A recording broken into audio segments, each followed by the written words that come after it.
how to perfect perpetual reloading and how to make sure that you don't mess up along the way. That is what we're going to talk about today on RotoViz Overtime. We are going to answer some listener questions from the kind of Dynasty section of the RotoViz Overtime community. We're going to talk a little bit about one of our listeners as well, who did I think a pretty awesome rookie draft, Shawn, but they're also wondering if one of the players that he did draft, if the prices were too high. So we're going to talk about that as well in a moment, and looking forward to working our way through it. Again, some of these suggestions that come in from the RotoViz OT community are awesome. I'm trying to get as many of them into shows, but the fact, Shawn, that people like the shows and are giving their feedback as to what they would like to hear means that we are usually a week or two behind trying to fit some of these in, but we will, over the course of the off season, I'm sure, use them all up. But we have one coming up, and I'll give a shout out now to Ryan, who sent it in regarding a topic for the coming weeks, and it was Dynasty startup strategy and targets. So that's one that we'll do in a couple of weeks as we tease ahead, but lots of good stuff, Shawn, coming in here from the RotoViz Overtime community. If you do want to submit something, you can let it come my way on Twitter at Overtime Ireland, or you can email across at rotovizradio@gmail.com, or drop a comment in the YouTube videos if you are watching over there. But Shawn, some Dynasty talk today after we talk through the big gorilla blueprint. Shawn's over 12,000 word article that is up on rotoviz.com. Be sure and check out that episode if you missed it earlier this week. Subscribe to the RotoViz Overtime podcast feed to get them once they're available. Of course, you can drop us a comment and a review. We would really appreciate that. And the other thing, I will give it a plug, the RotoViz Fantasy Football podcast channel. I'm doing shows over there with guests each and every week. Last week we had Pat Correa, and this week we have Peter Overzet. So head on over and check that out as well. But Shawn, Dynasty time here on RotoViz OT with some interesting topics. Ready to go? Let's do it. I just had a blockbuster trade with Scott Barrett in the league that we're in together. Having had Scott on the show, I felt like I knew a little bit some of his feelings on the guys. I was trying to get Skattebo from him, so I knew that I was going to have to offer a lot. I probably overpaid, maybe even somewhat significantly, but I was trying to get rid of Debo. I was trying to get Jameson Williams, trying to get the pick for Harold Fannin. I gave up someone in the top 5 picks column, so we'll see if that is it a cryptic? Well. Is it a cryptic trade, or are you going to reveal to the listeners? Well, we might see who the listeners think that I drafted, because I finally had a chance to draft him, but then I couldn't handle having him on the team too long. So we'll see. We'll see if we're as correct about the actual caliber of a few of these running games as we seem confident in right now.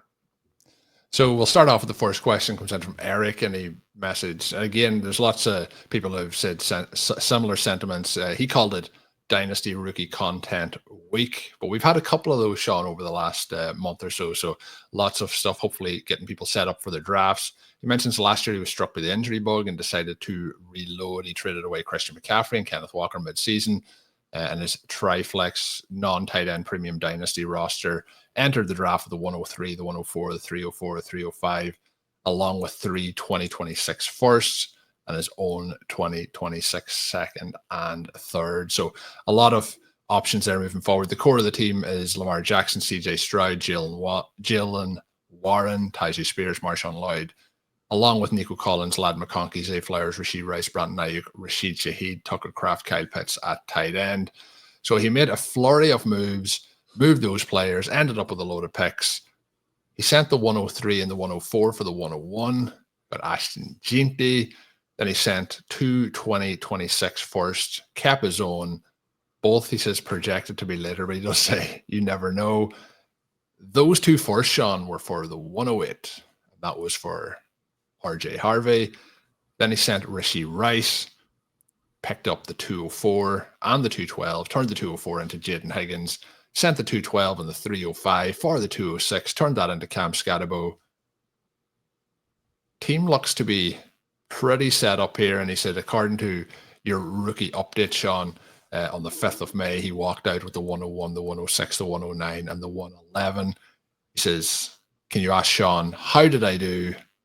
Let's rate this. I'll say that he didn't say this. Let's rate this out of 10. And then where the price is too steep specifically for RJ Harvey. We can't really say that, Shawn. We didn't give up 2 force, but we did draft out RJ Harvey at the 108. So the cost, though, of the additional force is the question there.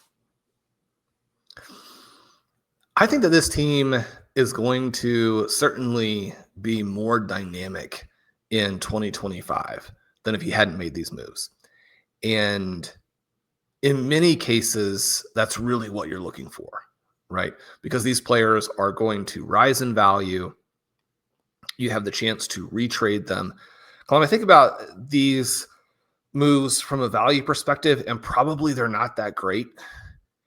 And yet, even that, if you have the right guys, and if you're using an evidence-based approach to your selections, they will often rise a lot. I keep thinking back to the trade that I made last year where I gave up like the 203 and the 303.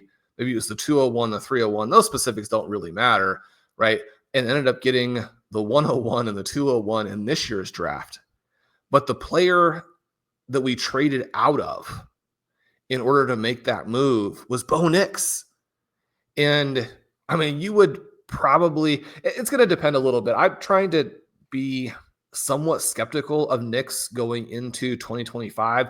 It's a little bit similar. So is that if you like balance out the positivity of last year and the, trying to balance it out this year, we're still higher than everyone else on Bo Nix? Is that what you're trying to tell us?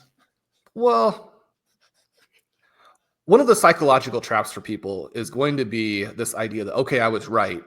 And so then you run into multiple problems, which is one, then you're like, oh, I'm going to be right on everything, which is just simply not true. Yeah. And then 2, I'm going to really double down on how right I was on this guy, which can also be a problem, right? And so if you can maintain some skepticism about your hits, I think it will globally help you. Having said that, I mean, Bo Nix is probably worth more than Ashton GT. Or will probably just be better than Ashton GT going forward, right? Now, part of the skepticism is I do have GT ranked ahead of Nix, even just right now in my Superflex Dynasty rankings. But Nix is set up so well. Every time I try and come up with an anti-Nix argument, I think to myself, well, I mean, one of the things that happened last year was, granted, they did get good pass blocking. And that really, really helps, especially for a young player. But the receivers around him were awful. And if Harvey helps, if Evan Ingram helps, I think that Evan Ingram is kind of low-key a big storyline in the 2025 season. And then certainly if our enthusiasm about Pat Bryant comes, anywhere close to being,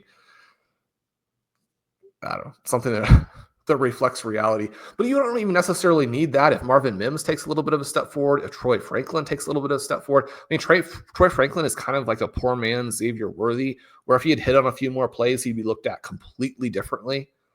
And I mean, Troy Franklin had a good profile coming out of college. So I think that's something that's easy for us to miss, is just the potential for him to take a step forward. Anyway, this question is not about Bo Nix. But my point here being that if you come down with GT and Harvey and Higgins and Skattebo, and as he pointed out, you get the 101, the 106, the 109, the 111 in terms of where we have these guys ranked, that's going to be pretty good.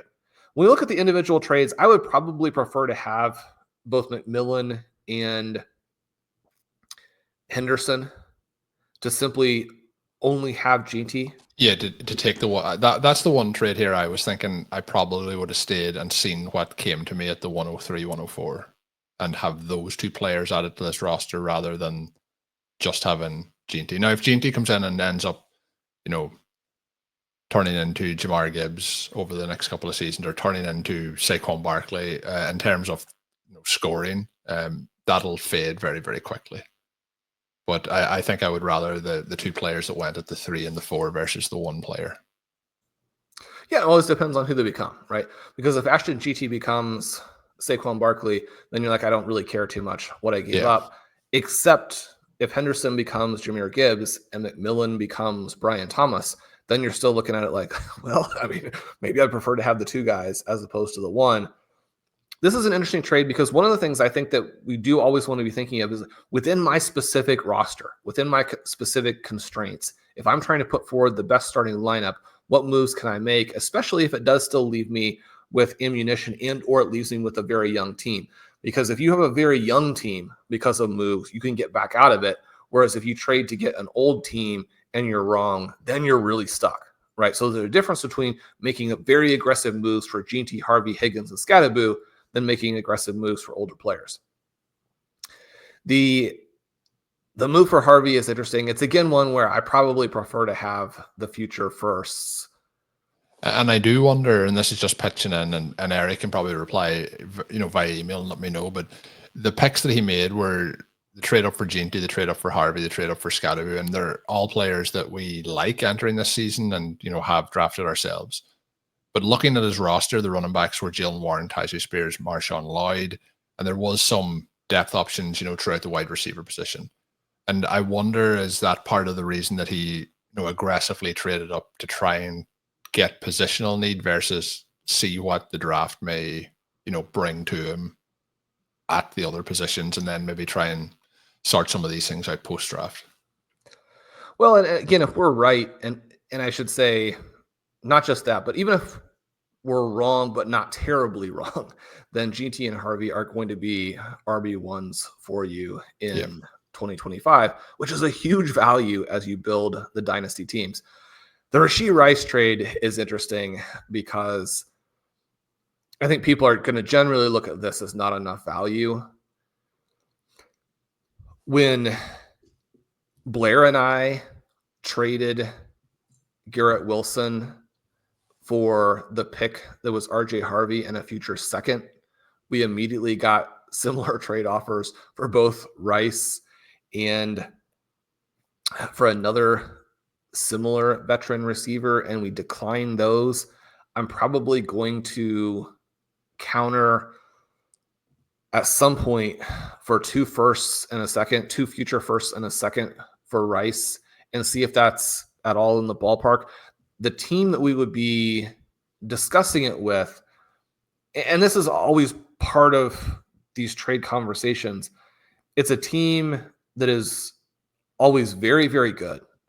The picks that we get from them are almost certainly going to be in the back end because their consistency is built on having this depth of sort of peak stars, having good QB play, having a lot of good wide receivers, just not making mistakes in a way that just we wouldn't expect their team to fall apart. And certainly if we traded them Rashee Rice, we would expect them to be one more sort of foundation player down the road of having very little possibility of falling into having those picks being valuable for us or valuable in the same way, right? Having said that, it is one of the areas where I think having a specific player who is undervalued and probably dramatically undervalued. Now, again, we could be wrong on Jayden Higgins. I don't want this to be something where we're coming out and saying you are absolutely guaranteed to get 109 quality or maybe even like 106, 107 quality. You're not guaranteed to have Jayden Higgins be this year's Brian Thomas. And in fact, obviously, Brian Thomas scored so well, you're very unlikely to get that kind of immediate outcome from Jayden Higgins. But Colm, probably in a vacuum, I would prefer to have Jayden Higgins over Rashee Rice. I think he's a better prospect. You have the mild edge in youth. You don't have this off-field issue hanging over him. You don't have the return from an injury hanging over him. Rice has been very good, but hasn't necessarily demonstrated a lot of flexibility as an NFL player. And he's going to be in this dynamic where you have Xavier Worthy probably as the wide receiver 1, although that label may not be helpful in thinking about it. They're going to have different roles. They're both going to score a ton of points. The thing that I do think is interesting, and I mentioned this just as a completely separate type of element that I do think is not necessarily something that's driving my rankings or my picks, but is an interesting kind of double check to make sure you're not way off on things. One of the reasons that I like Higgins and I'm a little bit skeptical of Rice is that if you not only take our evaluations, but you also go and look at the next gen evaluations of the players, there's a lot of enthusiasm for Jayden Higgins, and there's a lot of enthusiasm for Jalen Royals. So how does that work in concert? I mean, obviously you're excited about Higgins then, but you have this element with Royals that some people want to discount, but I think you can't. I mean, Royals is simply going to be good, maybe better than Rashee Rice. And from that perspective, it is a problem for Rice. And so you want to get out before that value loss really happens. And so then that's the interesting question, I think, with this next trade, because part of what I don't care for about the Rashee Rice trade here is that the second pick wasn't that valuable. And you need to get two meaningful things if you're going to trade an established, I wouldn't say star, but an established, meaningful fantasy asset to get someone who's not established. The 212 probably doesn't do that. But then as soon as you make the trade to get Skattebo, who, like I just mentioned, I basically traded Omarion Hampton for Skattebo plus a little bit. Now, I do think it's a huge upgrade to go from Deebo Samuel to Jameson Williams. I do think that getting Harold Fannin as the sort of third piece is actually extremely important. But my Hampton trade illustrates a little bit of what I think are the range of outcomes for Skattebo. Now, Hampton is more locked in. He's got a lot more floor. I don't know if he has as much upside as Skattebo does. So as soon as you move back into the range where you're able to get him, now one of the things you have to do, again, this is a 2-for-1, right? And so part of what has happened with this roster is you lose the opportunity to kind of have a lot of players. You lose the opportunity to draft a lot of these guys in round 3, to take a bunch of those running backs that we like in that range, to maybe select a Jalen Royals, the guy we just mentioned. You lose all of that, and yet what you've added here, I mean, Colm, it's very exciting. Moving into the second question, Shawn, we have a question come in from Mitchell. This one's always a little bit interesting. It does involve some IDP conversation. We'll probably tailor it specifically to the skill position players in general, but mentioned that he's looking for a little help. 12-team single quarterback PPR, no tight end premium IDP. Shawn, we love the different formats that people play in. It's a long time since I was in any single quarterback non-tight end premium leagues, but it will give us another way to talk through the question, but more philosophical about perpetual reloading. He mentioned he made the finals 2 years in a row, winning one, and doesn't want to mess up his perpetual reloading. He has a number of draft picks coming up, including the 103 and the 105. He said he's eyeing Tet at 103, Henderson at 105, and this is a draft. And again, we try and cover everyone's formats here. This is a situation where the draft isn't coming up to closer to the season. But another thing I enjoyed about this question, Shawn, is finding out sometimes, and I know there's some sibling rivalry in the Siegele household. He mentions that his twin brother has the 101, and negotiations are exceptionally frantic at the moment. So he was wondering, should he trade JSN, Trey Benson, the 204 for the 101 to draft Travis Hunter? Again, this is an IDP format. We did a show, Shawn, shortly after the NFL draft where we talked about Travis Hunter being the 101 in IDP leagues. So I'm still on board with him being there at the 101, obviously. So his brother is also interested in his 2026 first, of which he has 2. Andy is a 2026 second. Looking here at, moving forward in the conversation itself, he's kind of trying to gain his specific value in that format and not wanting to give up too much. So I think we'll set the first question here, Shawn, where I agree that Hunter is the 101. I think you'll agree that Hunter is the 101. It becomes that question of, specifically with perpetual reloading, how much should you trade to get the 101 to be able to get Hunter? So the question was JSN, Trey Benson, and the 204, which really feels like JSN and the 204 for the 101. And is that an overpay to get such a valuable player in this specific format? I would prefer that route over the 2 2026 firsts, in that it sounds like those are picks he's traded for and are going to be very high. JSN is a guy right now, the Colm we still like. If he blew up in year 3, I wouldn't be surprised. But if it was a frustrating season where you had to be looking at JSN as more of a 2026, 2027 play, I wouldn't be surprised about that either. I do think there's a decent likelihood that Jalen Milroe wins that job at some point during the season. And then you're kind of looking at it in the similar vein that we're looking at Garrett Wilson, where Yeah, I mean, Justin Fields is going to be great for the Jets. Is it good for Garrett Wilson? Jalen Milroe will probably be great for the Seahawks. Is it great for Jackson Smith and Jigba? Those are separate questions. So I think that you can make this move and come out ahead. The thing I keep, eyeing there, which is sort of strange to think about eyeing the second round pick, but one of the reasons that we liked the moves in the previous conversation was that the 204 in this particular draft has a great chance of becoming someone that we have a first round grade on. It's a little trickier in this because I would think that Cam Ward and Jackson Dart, two QBs who push players down in the formats that we're familiar with talking about, maybe they don't go here if it's a single QB. And so if you miss the tier break with the 204, then you're probably not as interested in that pick. But Colm, I'm not sure there's a way for it to really go where that pick wouldn't still be above the break.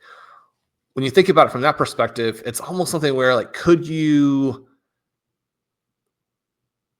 change the 204 for something else that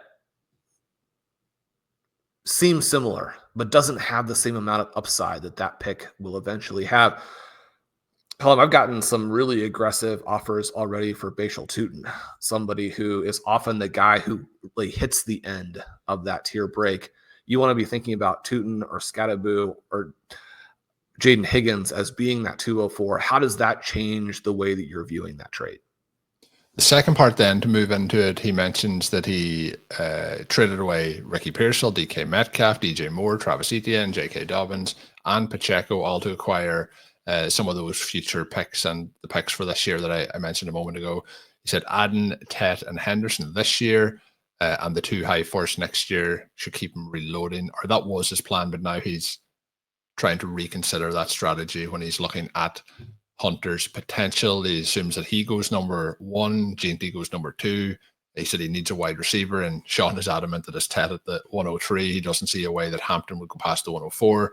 And then he can get Sean Sky Henderson at the 105. So he should be able to get 2 of your top guys with those picks, which would be amazing. So when we look at it then, Shawn, he's moved away quite a few veteran players, which I think is a good thing to do, as maybe they, the likes of DJ Moore, DK Metcalf holding some value, a little bit of a rebound maybe, and miniature value for a J.K. Dobbins. Travis Etienne is, on a downslope, unfortunately, at the moment. But then it's a case of the first from next year removing the pieces. I think we've kind of almost answered, if you can do the JSN and the 204, you do that one. If you can't do that and you have to move to the other first, is a kind of a case of what you touched on a moment ago, where that wouldn't be something that you should do and kind of continue with the plan that he has set out here, this year's plan, as he called it. Yeah, I mean, it would be so much fun to go into a draft with this particular format and to go Hunter, McMillan, Henderson. That's not to say that one of those three couldn't be wrong, and obviously more than one could be wrong, but you give yourself a lot of flexibility. You give yourself a ton of upside. The players who have been traded away here, I think, are fascinating in that he was able to get ahead of the value decline for those guys, and or was able to take advantage of these bubbles of enthusiasm about guys like Pearsall. Now, again, it's not to say that it's absolutely guaranteed that Pearsall won't hit, but one of the things, Colm, I was looking at and included in the Big Gorilla article. The Big Gorilla article actually includes 6 or 7 sort of mini articles in it, in addition to all of the stuff that I sort of mentioned. And one of them looks at these second year breakouts for guys who are in the sort of 20 to 40 pick range, had okay, but not dynamic rookie seasons, and then adds the lens of what they were like as a prospect. I don't think it will shock people to learn that the conclusion there is that historically, guys who were questionable picks in the 20 to 40 range, based purely on their multi-year college trajectory of yards per team attempt and dominator rating, if they don't hit right away, then historically they haven't hit. Now, that's not to say that Pearsall won't hit. It's not to say that Coleman, who is the other guy in that range, won't hit. The big takeaway I had from it was that Pearsall and Coleman should probably be closer together. I think once people have gotten into the nitty-gritty of the offseason a little bit more, that the prices for Pearsall and Coleman will get a little bit closer together. They'll be looked at as more similar players, and Coleman maybe the superior player. You have very different prices. And so if you merely fade Pearsall and buy Coleman, even though that gets you into kind of a weird dynamic from a player exposure perspective that some people don't want with their best ball portfolios, for example, it does allow you to do this thing where you get a good price on a play that if you're going to make that play, you probably want to have a good price. As it relates back to this question, I do think it's fascinating how well the perpetual reloading element that has been embarked upon here seems to be working at this juncture. Now, it's always a question of, do you eventually hit? How many of your rookie picks become smashes and you have this loaded star roster? How many of them become guys like Treylon Burks, Sky Moore, and are frustrating for you as you're going through and looking at those holes? But again, usually over the short run, certainly over any length of time, even with those mistakes, I keep going back to this roster that Monty and I have where we basically made every possible mistake that we could over the last 5 years, and we still won the title last year and probably have the best overall roster in the league. If you follow these principles, you can make mistakes. And that's the thing that's so great about it, because Colm, I mean, we're going to make some mistakes. Yeah, there's no doubt we're going to make mistakes. One thing that's not a mistake, Shawn, is playing fantasy football with friends and family. And I'm going to pitch you up for a question here, Shawn. What is your favorite element about either the co-managed teams with your family members or competing against them? Do you try to avoid competing against them where possible? I haven't had a lot of family fantasy since the early 2000s. Those leagues were a lot of fun. When I first came up doing the high stakes leagues, my brother was the person who could finance those for us. And then to be able to have those hits in 2013 and to be able to pay it back in a big way was very, very exciting. And I mean, Colm family is amazing. I hope that many of the listeners have as wonderful a family as I do.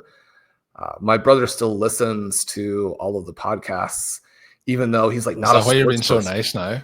That's why you're being. Colm, I mean, again, there are things in life that are pretty unique, and I mean, support from family is always great, but it always kind of tickles me that, like, my little nephew listens to the pod occasionally now. Like, he's probably not going to grow up to be a sports person. It doesn't seem like it from his early interests. He seems like he might be a writer or an engineer, an architect. I'm not that you can't do those things and still like sports, but I mean, if you have people in your family who like aren't actually interested in the specifics of what you do and still follow along, I don't know. It's pretty cool. Makes you feel good. Awesome. So we are going to finish up today. Thanks to Eric and Mitchell for those questions. Hopefully the information we've discussed today has helped them, and maybe some of the thought processes or information we've discussed will help you listening. And of course, you can subscribe and get all these shows once they're available. Go into the RotoViz Overtime podcast feed. Of course, you can check them on YouTube, but all the shows are available as podcasts. You can get them there ASAP on the podcast feed. My name is Colm Kelly. You can follow me on social media at Overtime Ireland. My co-host is Shawn Siegele. You can check all of his work on rotoviz.com. If you are signing up over there, you can use the code RVRadio2025 to get yourself a 10% discount off a 1-year RotoViz pass. And until we are back, have a good one.